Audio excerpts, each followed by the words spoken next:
भाऊंचं चरित्र पाहत असताना स्वामींचं चरित्र आपण थोडंसं पाहिलं पाहिजे. ते कर्तव्य आहे माझं. आपण त्या चरित्राला सुद्धा स्पर्श केल्याशिवाय आपल्याला पुढे जाता येणार नाही. बंकट स्वामी महाराज यांचं खरं नाव व्यंकट असं होतं, पण नावाचे अपभ्रंश होतात काही, आणि अपभ्रंश होऊन ते झालं बंकट. 1877 या साली बीड जिल्ह्यामध्ये असणारं आत्ताचं नेकनूर म्हणजेच त्यावेळेचं निनगूर, या निनगूर या गावामध्ये राजपूत समाजामध्ये बंकट स्वामींचा जन्म झाला. लहान असताना गायी सांभाळायला जायचे पहा. स्वामी होते ते. स्वामींचं भजन इतकं गोड होतं, वाणी इतकी गोड होती, मधुर होती एकदम, स्वर ताल स्वतः चाली निर्माण केलेल्या होत्या. असे गायी सांभाळायला जायचे वनामध्ये. वनामध्ये गेल्यानंतर काय असतं, एकांत मिळतो, भगवंताची भक्ती करतोय ते. तिथं गेलं की अभंग गवळणी असे मस्तपैकी स्वामी त्यांच्या छंदामध्ये असायचे. पुढे इगतपुरी या ठिकाणी लक्ष्मण वाणी यांच्या घरी त्यांच्या दुकानावर स्वामी कामाला राहिले. आता दंग सुखनिवासी विष्णुबुवा जोग महाराज यांनी त्यावेळेला आळंदीमध्ये वारकरी शिक्षण संस्था काढली होती, आणि त्या संस्थेसाठी विद्यार्थी किंवा शिक्षक शोधण्याच्या कारणासाठी ते महाराष्ट्रभर तेही फिरायचे. अतिशय मधुर वाणीतून त्यांचं भजन सुरू होतं, आणि त्याच ठिकाणी जोग महाराज आले. स्वामींचं सुंदर असं भजन चालू होतं, आणि ते भजन एक चित्ताने ऐकत होते. जोग महाराज, तू माझा स्वामी मी तुझा रंग, तू माझा स्वामी मी तुझा रंग, तू माझा स्वामी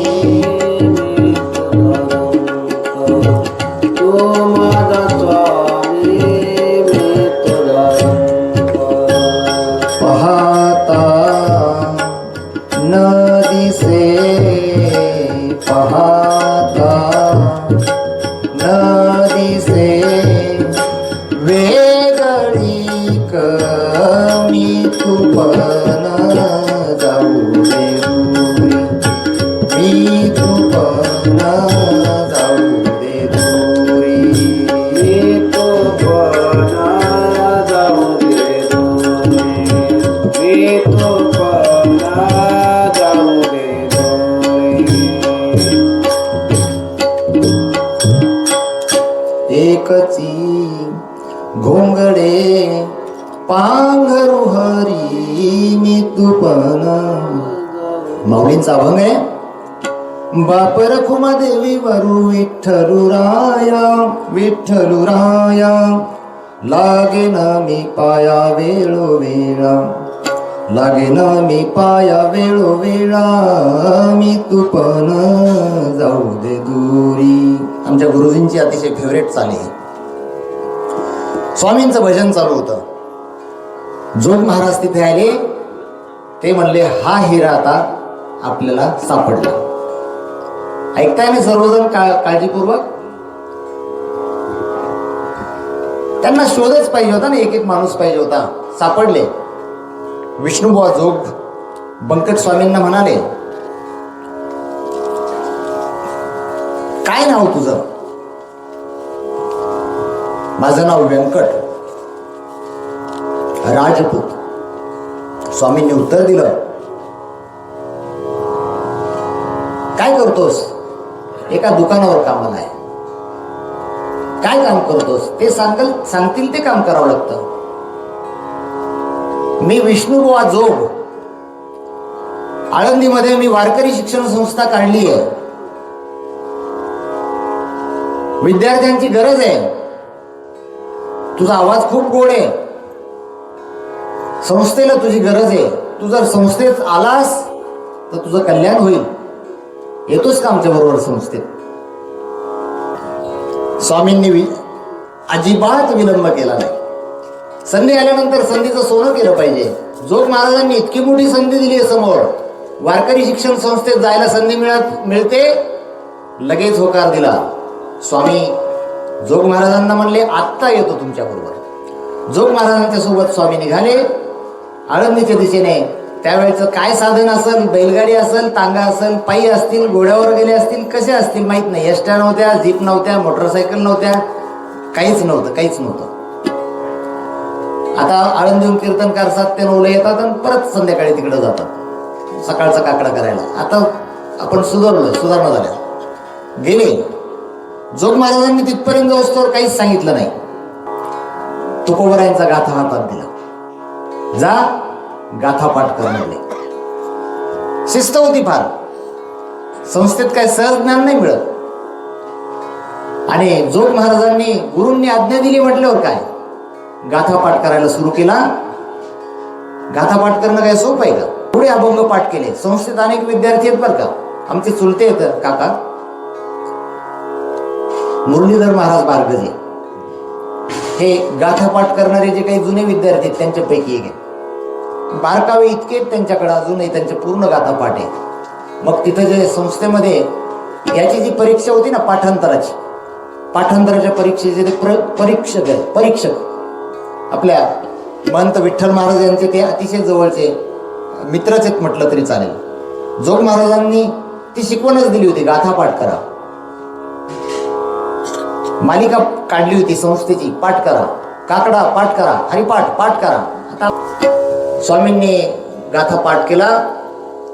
त्यानंतर आळंदीमध्ये अजान वृक्षाखाली बसून ज्ञानेश्वरीचं अध्ययन केलं.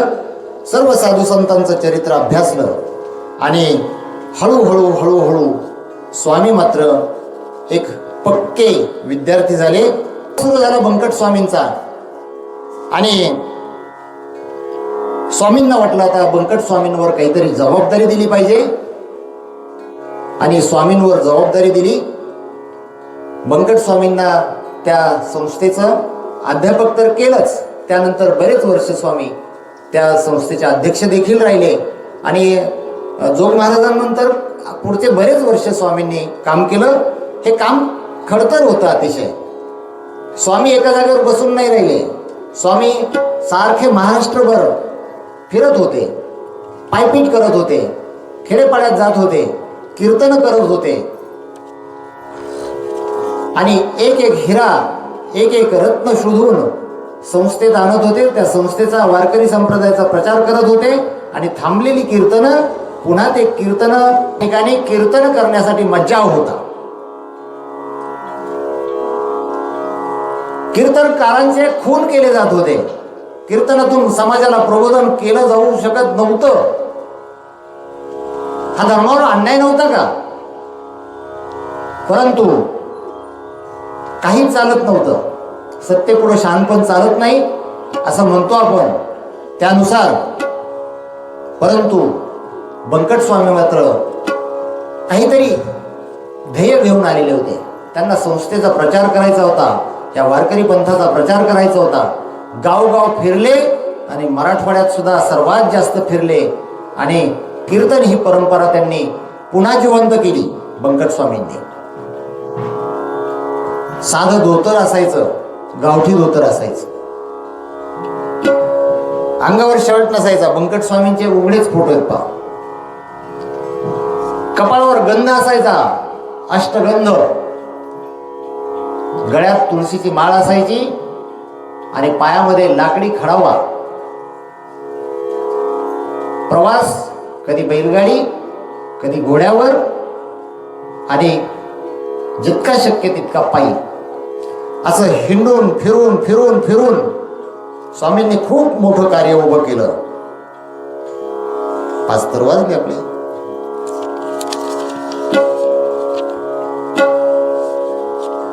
कोरडा शिदा घ्यायचे.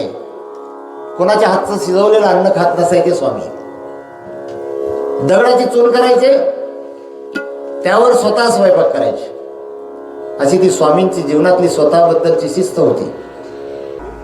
एके दिवशी असं झालं, गावाच्या जवळ तिंतरवणी म्हणून गाव, त्या गावामध्ये स्वामी बंकट स्वामींचे कीर्तन होते.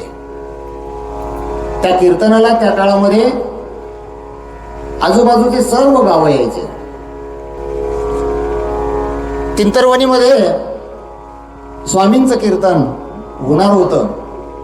माहीत झालं, त्या काळात प्रसिद्धी माध्यमं नव्हते, व्हॉट्सअप ग्रुप नव्हते, फेसबुक नव्हतं, इंस्टाग्राम नव्हतं, यूट्यूब नव्हतं, फोन नव्हते, काहीच नव्हतं, पॉम्पलेट बी नसायच्या. तरी वाऱ्यासारखी बातमी यायची, अमक्या अमक्या दिवशी स्वामींचं कीर्तन आहे. मग तिथं आता जसं इथं संध्याकाळी कीर्तनाला येतात, कथेला नाही येत तितके लोक, समजा कीर्तनाला मंडप मात्र फुल भरलेला असतो. पण मला असं कळलंय की कथा मंडपात बसून ऐकणाऱ्यांपेक्षा काम करता करता बरेच लोक या परिसरामधले, जमादारवाडीमधले कथा ऐकतायत. काही हरकत नाही आहे, माझी काहीच हरकत नाही आहे. फक्त ऐकावी कथा, संतांचं चरित्र ऐकावं. कीर्तन दुर्मिळ असायचे त्यावेळेला. कधीतरी कुठेतरी अनेक कोसावर एखादं कीर्तन व्हायचं. कीर्तनकारच नसायचे त्यावेळेला. कीर्तनकारांचा त्या काळात तुटवडा होता असं म्हटलं तरी चालेल. आता कीर्तनकारांचं प्रमाण खूप वाढलंय. स्वामींच्या काळात मात्र तसं नव्हतं. म्हणून लोक, आजूबाजूचे लोक भरपूर यायचे. मग त्या कीर्तनासाठी गेले बोरगावचे लोक, फुलसांगवीचे लोक, त्यांच्याच सोबत प्रत्यक्ष भाऊ सुद्धा त्या कीर्तनाला गेले. तिथे जाऊन पाहतात तर भव्य दिव्य ते स्वरूप म्हणजे पूर्वीचं जे स्वरूप असायचं अतिशय साधं. मी सुद्धा लहानपणी कीर्तन ऐकलेले बिगर लाईटचे, बिगर माईकचे. तो काळ माझ्याही जुना आहे, आधीच आहे. मी जिथं राहत होतो तिथं लाईट नव्हती आवा. तिथं मी चांगले चांगले कीर्तन ऐकलेले आहेत आमच्या मामांकडे. परंतु त्या काळात लाईट नव्हती. मृदंग वाजवण्यासाठी एक लोखंडी टिपाळ ठेवला असायचं, त्याच्यावर मृदंग, आणि उजेडासाठी एक बत्ती, कंदील, आणि फार झालं तर टेमे असायचे. आता आपला जो काळ आपण वर्णन करतोय त्या काळात टेमेवर काम असायचे, बिगर माईकचे कीर्तन. पण स्वामींचा आवाज इतका खडा, एवढा भारदस्त पहाडी आवाज. कीर्तन सुरू झालं, भाऊ खाली नाही बसले. लहान वय होतं, परंतु आवड इतकी होती. कीर्तनात भाऊ टाळ घेऊन उभे राहिले. चाल, ते गायन, त्यांचा आवाज, त्यांची ती प्रगल्भता, त्यांचं ज्ञान, त्यांची ती विषय सोडवण्याची पद्धत, प्रत्येक गोष्ट बारकाईने ते कीर्तन ऐकत ऐकत ऐकत ऐकत संपेपर्यंत भाऊंचं पूर्ण चातक पक्षासारखं त्या कीर्तनाकडे आणि फक्त स्वामींकडे लक्ष होतं. कीर्तन तसे ऐकावेत, कथा तसे ऐकाव्यात. भाऊ ऐकत होते, स्वामी सांगत होते. कीर्तन पूर्ण झालं. कीर्तनाने काय होतं? कीर्तन चांग कीर्तन संपलं. घेऊ आपलं जय विठ्ठल घेतलेलं बरं आहे का नाही? संपल्यानंतर, कीर्तन संपल्यानंतर ते भाऊ एकदम प्रभावित झाले. कीर्तनकाराचं कीर्तन आटोपल्यानंतर कीर्तनकार खाली बसतात. आपण खुर्ची देतो बसायला. सर्वजण येतात, दर्शन करतात. असे मग दर्शनाला गर्दी झाली. आसपास आलेले लोक सगळे दर्शन करू लागले. भाऊ मात्र स्वामींच्या पायाजवळ जाऊन उभे राहिले. भाऊंचे विचार वेगळे होते ना. त्यांना फक्त कीर्तन ऐकून सोडून द्यायचं नव्हतं. त्यांच्या मनात काही वेगळं चाललेलं होतं. गर्दी संपली. स्वामी पाहत होते, हा मुलगा उभा आहे. स्वामींनी विचारलं. स्वामींचं लक्ष होतं कीर्तन चालू असताना हा मुलगा खूप बारकाईने कीर्तन ऐकतोय, लहान आहे पण टाळ बरोबर वाजवतोय. स्वामी होते ते बंकट स्वामी. त्यांचं आपण चरित्र पाहणार आहे थोडस. बंकट स्वामींनी विचारलं, बाळ काय नाव तुझं? भाऊ म्हणले, वामन तोलाजी सोनवणे, राहणार फुलसांगवी, तालुका गेवराई, जिल्हा बीड. बीड जिल्ह्याचं पूर्वीचं नाव होतं चंपावती नगर.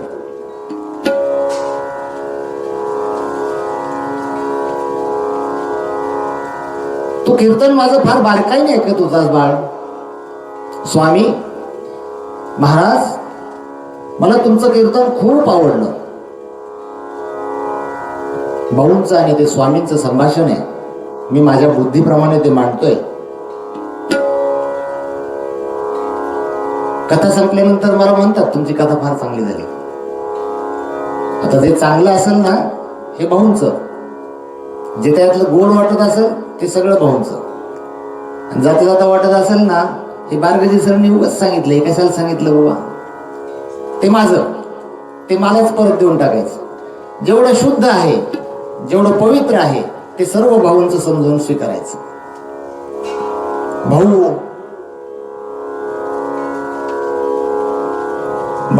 म्हणाले मला कीर्तन फार आवडलं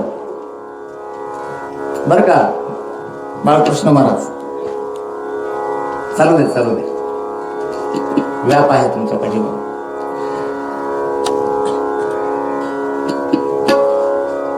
भाऊंच्या मनात वेगळे विचार चालू होते. भाऊ पटकन बोलून गेले, स्वामी मला तुमचं शिष्य व्हायचंय, तुम्ही माझे गुरु व्हाल. वा, मला तुमचं शिष्य होण्याची इच्छा आहे. स्वामी लक्षात आलं हा बालक आहे लहान परंतु काहीतरी वेगळा आहे. स्वामींनी ओळखलं त्याला. स्वामी काही सामान्य नव्हते. 2 महापुरुषांचं ते संभाषण होतं, बंकट स्वामी आणि संत वामनभाऊ महाराज. बंकट स्वामी म्हणाले बाळ नक्की मी तुला शिष्य करून घेईल. स्वामीच्या जवळ तुळशीची माळ होती. माळ काढली आणि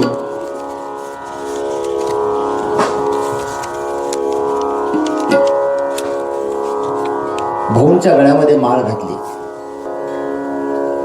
आणि मंत्र दिला रामकृष्ण हरी. सांगितलं एकादशी कर, सोमवार कर, हरिपाठ पाठ कर, नामस्मरण कर, रामकृष्ण हरी रामकृष्ण हरी रामकृष्ण हरी. भाऊंनी तो मंत्र घेतला रामकृष्ण हरी. स्वामींची कृपा झाली, बंकट स्वामींची कृपा झाली. आरतीतलं प्रमाण बाल ब्रह्मचारी ख्याती ही तुमची बाल ब्रह्मचारी ख्याती ही तुमची बाल ब्रह्मचारी ख्याती ही तुमची बाल ब्रह्मचारी ख्याती ही तुमची जमतास विठ्ठल भक्तीची जन्मतास विठ्ठल भक्तीची जन्मतास विठ्ठल भक्तीची जन्मतास विठ्ठल भक्ती. कृपा अखंड बंकट स्वामींची कृपा अखंड बंकट स्वामींची. जय देव जय देव जय जय वामन भाऊ जय देव जय देव जय जय वामन भाऊ जय देव जय देव जय जय वामन भाऊ जय देव जय देव जय वामन भाऊ.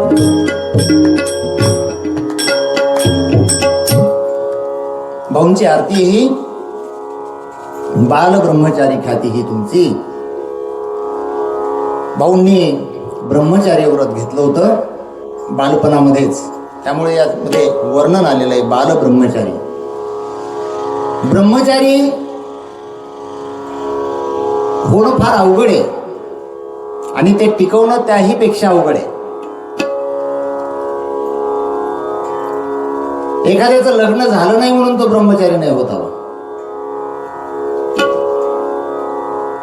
फार अधिकार नाहीये मला बोलायचा, तितका मोठा वक्ता नाहीये मी,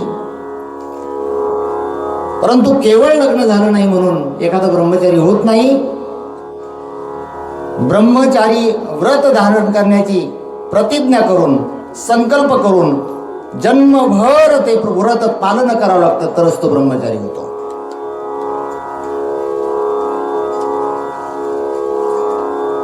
भीष्म प्रतिज्ञा केली होती भाऊंनी, अखंड ब्रह्मचार्य व्रत पालन करेल. भीष्म प्रतिज्ञा म्हणलो मी. भीष्माचार्य यांनी त्या काळामध्ये, आपल्याला खोलवर नाही जायचं, आपण बरेच इतिहास पाहत आलो. आता फार बारकाव्याने पाहत चाललो, आपल्याला भाऊंचं चरित्र पुढे जायचंय. प्रतिज्ञा केली होती अजन्म अखंड ब्रह्मचारी व्रत. भाऊंनी ती पाळली, ब्रह्मचारी राहिले. आस जन्मता विठ्ठल भक्तीची, जन्मापासूनच भक्तीची आस होती आणि त्यामध्ये कृपा झाली बंकट स्वामींची. मार्ग मिळाला, मार्गदर्शक मिळाला, आनंद झाला भाऊंना. आपल्याला कुठं जायचंय, इथून गहिंदगडावर जायचंय. कुणाला तरी पत्ता विचारला, त्यांनी सांगितला हा मार्ग आहे, इथून जा, सौताडा, वांद्रा फाटा. मार्ग मिळाला. ध्येय होतं प्राप्तीचं, भगवंताच्या प्राप्तीचं, भाऊंचं.